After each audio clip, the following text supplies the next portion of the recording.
Yesu ashimwe bakundwa bene data. Imana y'umwami wacu Yesu Kristo iragahezagirwa, igira neza muri byose, ituba hafi, iradukunda kandi yadutangiye umwana wayo kugira ngo aducungure. Uno munsi numva ijambo riri ku mutima wanje, twoganira ikintu cerekeye inyubako z'amadini.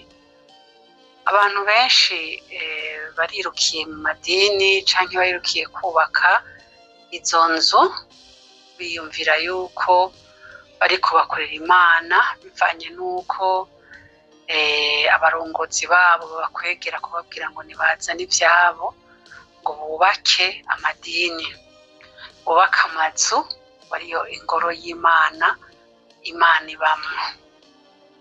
Rero jewe numva umutima wanje noshobora gusigura uko mpwemu yera asigurira zino nyubako zabo. Gusubira mu Vyagezwe igice 12, Imana iriko irabwira Abisirayeli nibashika i Kanani ingene bazobigenza mu gusenga.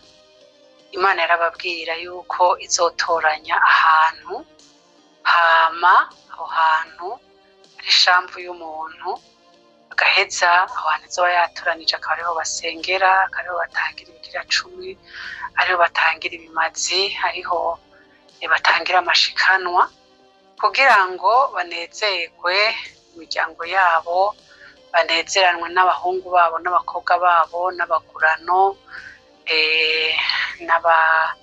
n'abarewi, abantu donke bo mu muryango bateranira aho hantu basangire ibyo bazoba barahawe mu mugisha w'ibigaragara kw'isezerano rya kera ryatanga imigisha y'ibigaragara.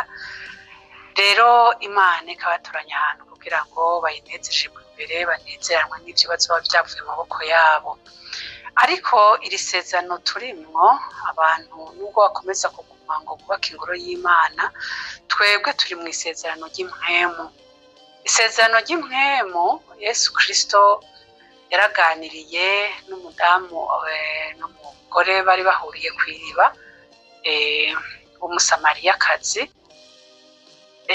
abatangura kuganira, maze ariko aramubwira ko iyo musaba amazi y'ubugingo, ko ari we mazi y'ubugingo Kristo, kandi uzonwa ku mazi atazongera kunyoterwa ukundi. Bamaze kuganira ayo majambo, umugore aravuga ati ase kuri ayo mazi yo kunywa, kugira ngo sinzi nongere kugaruka kuvoma ahantu ingene ari kure.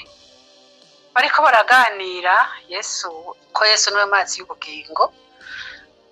Bamaze kuganira, araheza aramubwira wa mugore ngo mwebwe ngo twebwe dusengera ku musozi wa Yakobo. Turasoma ayo majambo ari muri Yohana igice ca 4 ku murongo, turahera ku murongo wa 20, turahera ku murongo wa 19. Aravuga ngo uno mugore aramubwira ati mugenzi, ndabona ko uri umuntu avugishwa n'Imana. Ba sogokuru bacu basengera kuri uyu musozi, ariko mweho mugira ngo Yerusalemu niho hantu hakwiye gusengerwa. Yesu aramubwira ati nyizera nyina wanje, igihe kija kuza si kuri uyu musozi canke Yerusalemu muzosengera data. Mwebwe musenga ico mutazi, tweho dusenga ico tuzi. Yesu araheje kumubwira yuko igihe kija kuza batazosengera kuri wa musozi wa Yakobo canke Yerusalemu. Umusozi wa Yakobo ni hamwe Imana turi muri ryasezerano rya kera, ingene Imana yababwiye ko izotoranya ahantu ko ariho basengera, ko ariho batangira ibimazi.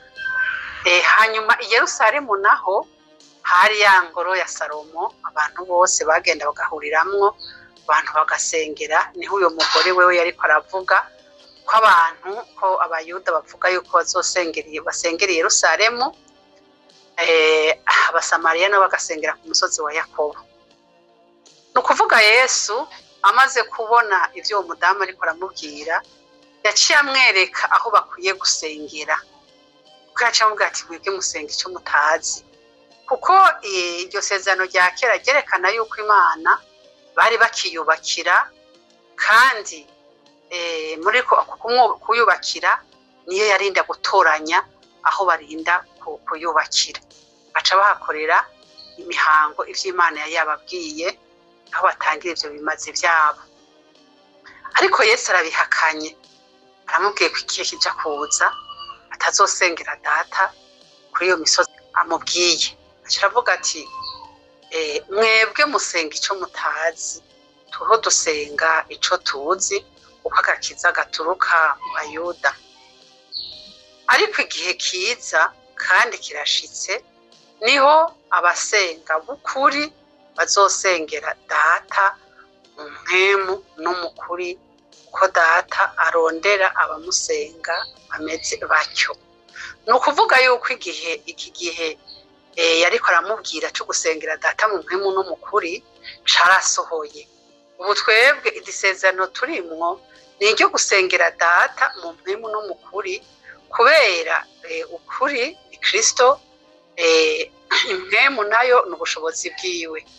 Ni ukuvuga agakiza karatanzwe ni Kristo, kuko iryo sezerano barasengeramwo ryarangiriye ku musaraba i Karuvariyo, kuko Imana ntabwo uno munsi yemera abantu ko basengera muri ayo mazu nk'uko imigenzo yari iri kera, kuko isezerano ubu turimo n'isezerano rishasha ry'impwemu, nk'uko ijambo ribivuga mu Baroma igice 8 ku murongo wa 1. Ubu muri iki gihe wikingira ca mpwemu wa Kristo cancunguye ngo singanzwe n'ikingera c'icaha n'urupfu. Ni ukuvuga ku musaraba hagaragaye iki? Haragaragaye gucungurwa muri ayo maraso ya Kristo Yesu. Bya bimazi vyatangwa mu isezerano rya kera ntibigitanzwe, ubu hatanzwe ikimazi kimwe rudende, arico Yesu Kristo. Ashesha amaraso yiwe kugira ngo aduhongere, yamara kuduhongera ivyaha vyacu, hanyuma tubone guharirwa muri Kristo Yesu. Tumaze guharirwa turonke Mwuka Wera kubwo kwizera. Ubu tugiye mu isezerano rya mpwemu yera kubera twizeye. Tumaze kwizera Kristo Yesu duhabwa Mwuka Wera. Mwuka Wera none nawe muri twebwe adukuye kwiki? Adukuye ko ikitugera c'icaha n'urupfu, icaha cyo kutizera. Uwutizera nawe arapfa. Ni ukuvuga yuko aradukuye ko ico caha cyo kutizera, duhawe Mwuka Wera duca twizera Kristo, tuba twizeye Kristo kugira ngo twubakwe ahubwo twebwe ducike ingoro y'Imana. Uko ijambo ryo mu Baroma 12 riravuga ngo mutange imibiri yanyu bibimazi bizima, 12 ku murongo wa 1 ravuga ngo mutange imibiri yanyu bibimazi bizima bihimbara Imana, no kuyikorera kwanye kugira ikimazi. Imana yari ije kugira ngo dushobore kuyikorera ibintu by'ingira kimazi. Uko Kristo amaze gusesa amaraso yiwe, ni ukuvuga yuko ducitse ishamvu, ducitse ingoro y'Imana, ducitse abera b'Imana, abizera Kristo. Ni ukuvuga turogejwe n'ayo maraso. Ayo maraso amaze kutweza rero duca tutangura turegwe muri Mwuka Wera, dutozwe indero, duhishurirwe amabanga y'Imana, ivyo mwijuru. Mwuka Wera ko yavuye mwijuru acaza tuzanemwo ubwiza bw'Imana, tuzanemwo ubwenge bw'Imana, atuzanemwo amabanga y'Imana. Rero mpemu yera uno munsi isezerano turimo ni rya mpemu yera, kuko ijambo ritubwira yuko twebwe turi ingoro za Mwuka Wera. None Yesu ko ari we buye ry'urufatiro kandi buye ry'itanguriro, ni ukuvuga yuko niwe aca atangura kutwubaka mu mwuka, aje kuduhindura ibitekerezo vyacu. Bya bitekerezo twahorana byo muri kameremere birahongewe, hanyuma duce duhabwa ibitekerezo bishasha. Ni ukuvuga ngo dupfanye na Kristo, tuzukanye nawe. Mu bitekerezo duca duhinduka, tugahinduka mu kwiyumvira, kuko Kristo ari watubereye bwenge, ari watubereye mutwe, hanyuma natwe tukatura umubiri wiwe, tuja dukomandwa n'ubwo bwenge bwiwe. Donc ibitekerezo vyiwe ko arivyo bidukomanda ico dukwiye gukora. Rero muri ico gihe tuba turiko turubakwa. Niyo mpamvu iri jambo riri muri Efeso igice ca 2 ku murongo wa 20 havuga ingene twubakwa kubakwa kuri Kristo, ko niwe buye ry'urufatiro. Havuga ngo kuko mwubatswe ku mabuye y'itanguriro ariyo ntumwa n'abavugishwa n'Imana. Amabuye y'itanguriro ariyo bavugishwa, ariyo ntumwa. Nukuvuga yuko intumwa zubatswe muri Mwuka Wera. Yesu yarazigishije, amaze kuzigisha azigera muri Mwuka Wera imbere yuko aduga mu ijuru. Donc abasezerano yuko bazokoreshwa na Mwuka Wera barindiriye mu gisagara. Ntibagiye kurindirira kuri ya nzu ya Salomo, oya, bagiye mu nzu ya mwene data bakorera. Iki kintu kikwiye kutwigisha, kubera iki mbega ko i Yerusalemu mu nzu ya Salomo ko ariho basengera, kubera iki batagiye gusengera muri urwo rusengero rw'i Yerusalemu bari basanzwe basengera muri ico gihe?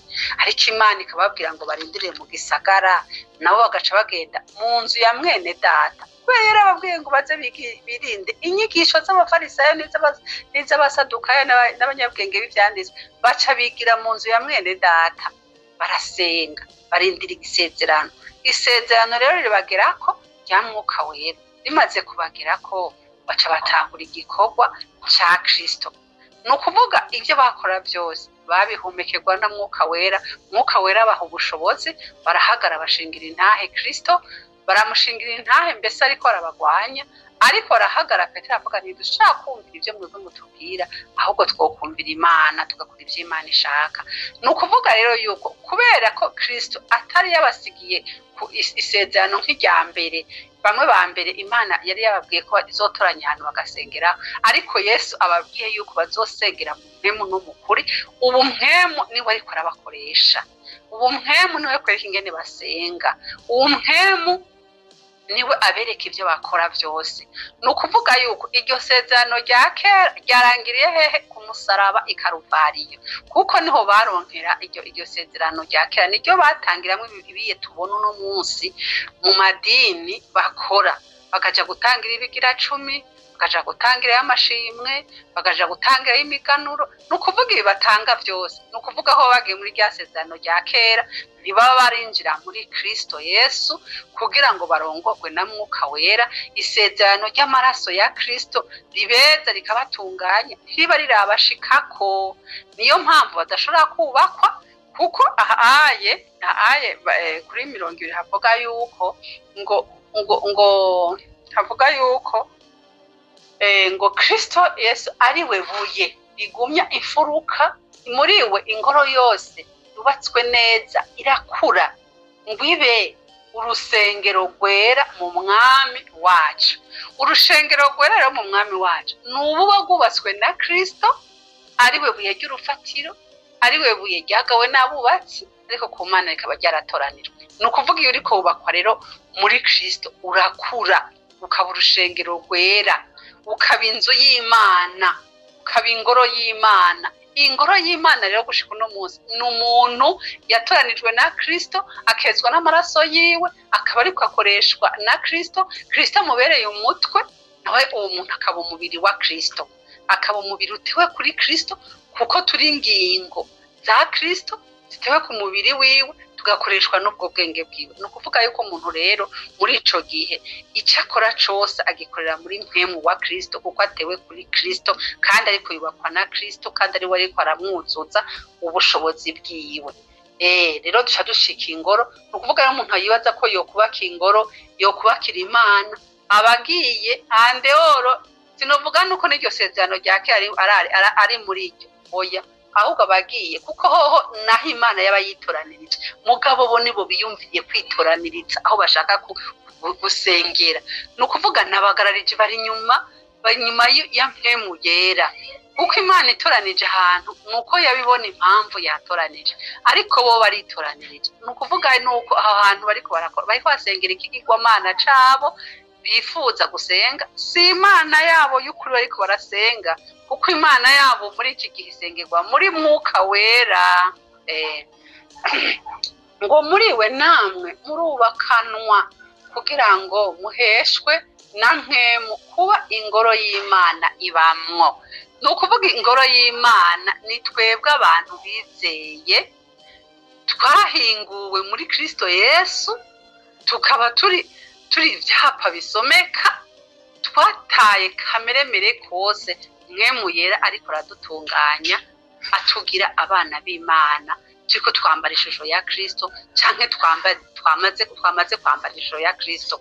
Ni ukuvuga rero ko ivyo amadini ariko arigisha akoreramwo biri kure n'uko Imana ishaka. Umuntu yumvire rero hajya ko agiye kusengeraho Imana ngo abwira abantu ngo hajya n'ingoro y'Imana, aba ariko arabahenda rwose, kuko ingoro y'Imana ubwa mbere yaba ahantu Imana yatoranije, ubwa kabiri ingoro y'Imana Imana nticemeye hahandi ubu irahindukiye ije mu mubiri w'umuntu. Ubu rero ingoro y'Imana ni wewe n'uwo muntu wese yizeye, ni jewe nizeye. Rero muri ico gihe rero abantu baca bazimira bakabura ubwo bwiza bw'Imana mwuka wera n'abakiri muri bo, bigaca bituma abantu bikorera ivyo bashaka, bagatanga bakihatira kuri vya bikorwa pasiteri ababwiye, kandi ivyo bikorwa pasiteri ababwiye si mwuka wera bibabariye, kandi na pasiteri nta na mwuka wera afise, bigaca bituma rero baguma kuri kameremere, ntibarubakwa kuko uwubatswe yubakwa mu kuva muri kameremere aja mu bwiza bwa Kristo. Nuko rero Imana ibampira umugisha, kuko amajambo umuntu agira ubuntu agatahura ko urushengero ari we, kandi ibikorerwa mu madini byose atari ivy'Imana, ari ibintu abantu bishiriyeho vy'imigenzo, babwiriza abantu gusenga no kwibabaza uko biraritse. Ivyo bituma abantu badashobora gukizwa, badashobora guhinduka. Turavye amajambo ari muri Petero wa mbere, Petero wa mbere ikigabane ca kabiri, haravuga ngo ibuye, hariko havuga ibuye rizima ni Kristo. Ni ukuvuga yuko abantu batariko barubakwa muri Kristo Yesu, ntibashobora guhimbara Imana, ntibashobora no gusenga uko Imana ishaka. Haravuga ngo ivy'ibuye rifise ubugingo, ngo nuko rero mwiyambure inzigo yose n'ubugunge bwose n'uburyarya n'ishari no kuvuga abandi nabi kose, mumere nk'inzoya zivutse vuba, mwifuze amata y'umutima adafunguye, kugira ngo abakuze abashitse ugakiza. Ni ukuvuga rero ibi bintu by'ubugunge bwose, ishari n'inzigo n'ibindi biri mu madini. Abari muri Kristo ntabwo ibintu babifise, kuko ibi nivyo kameremere nyene kagaragaza. Ibi nivyo Yesu rero yaja kwica mu muntu, kugira tugire wa mutima wari muri Kristo Yesu, guca bugufi bw'urukundo wo kwitonda. Ni ukuvuga yuko abanyamadini barabihushije, ngo mumere nk'inzoya zivutse vuba. Ni ukuvuga bo ntibaranavuka, kubera bo wari kubavyara n'umwuka wera, kuko ivyawe n'umubiri naco n'umubiri, ivyawe impemu naco n'impemu. Ngo mwifuze amata y'umutima adafunguye, kugira ngo abakuze abashitse kugakiza, asanga mwarayumvirije mukumva yuko umwami wacu agira neza. Nuko mumwegere, ari we buye rifise ubugingo, ryagawe n'abantu ariko ku Mana ryatoranijwe. Iri n'igiciro, mwubakwe nk'amabuye afise ubugingo, kugira ngo mube inzu yo mu buryo bw'impemu, mugire ibango ry'ubuherezi ryera, ngo mutange ibimazi mu buryo bw'impemu. Ni ukuvuga aha rero, iyo umuntu atarubakwa na Kristo ngo abe ingoro y'Imana, ivyo yokora vyose ni ubusa, kuko ntariko abikorera mu ngoro y'Imana. Ingoro y'Imana ni uwo mutima Imana iriko irubaka, nta bugingo buhoraho afise ari we Kristo. Ivyo akora vyose rero nibivuye mu bwenge bwa karameremere, nibivuye mu kwifuza kwiwe, ariko ntibivuye muri mpwemu yera, ko muri mpwemu yera niho uba umuherezi kuko ivyo uhereza biba birungitswe n'umuherezi mukuru ari we Kristo, ngo mutange ibimazi mu buryo bw'impwemu bishimwa n'Imana kubwa Yesu Kristo, kuko mu vyanditswe harimwo aya majambo ngo raba ndashira i Siyoni ibuye rigumya imfuruka ryatoranijwe riri n'igiciro, kandi uryizera ntazomaramazwa. Nuko mwebwe abizera ni mwebwe mwagenewe ico giciro, ariko kubanka kwizera ngo ibuye abubatsi bagaye niryo ryahindutse rigumya imfuruka. Nimube n'ibuye ritsitaza n'urutare rugwisha, kuko batsitara ku ijambo ry'Imana bataryumvira, kandi nico bashiriweho. Murumva yuko abantu bari muri ayo madini bashiriweho kurimbuka, kuko batsitara ku ijambo ry'Imana, ntibahishurirwa Mwuka Wera, ntibamuronka Mwuka Wera, ayo ngo bakore ibirongowe na Mwuka Wera. Niyo mpamvu umuntu agira ubuntu n'Imana ikamugendera, Mwuka Wera akamugenderaho, ijambo rikamucumita akihana, akizera agahabwa Mwuka Wera, akaregwa agakura, akora ivyo Mwuka Wera ashaka, kandi uwo niwe ngoro y'Imana ibamwo, niwe shamvu y'Imana ibamwo, kuko Imana iba ije gutura muri we ari we Kristo, n'ubushobozi bwiwe akaba muri we. Nuko rero Imana ibampera umugisha kuri iryo jambo dusangiye. Umuntu wese aze kuraba neza arabaye amajambo ingene Imana yatoranye abantu basengera muri Kuvayo, gusura mu Vyagezwe 12, abirabe neza, asome naha aya Yesu aganira n'uyu mugore ingene yahakanye ko batazosengera kurya musozi wa Yakobo canke ku Yerusalemu.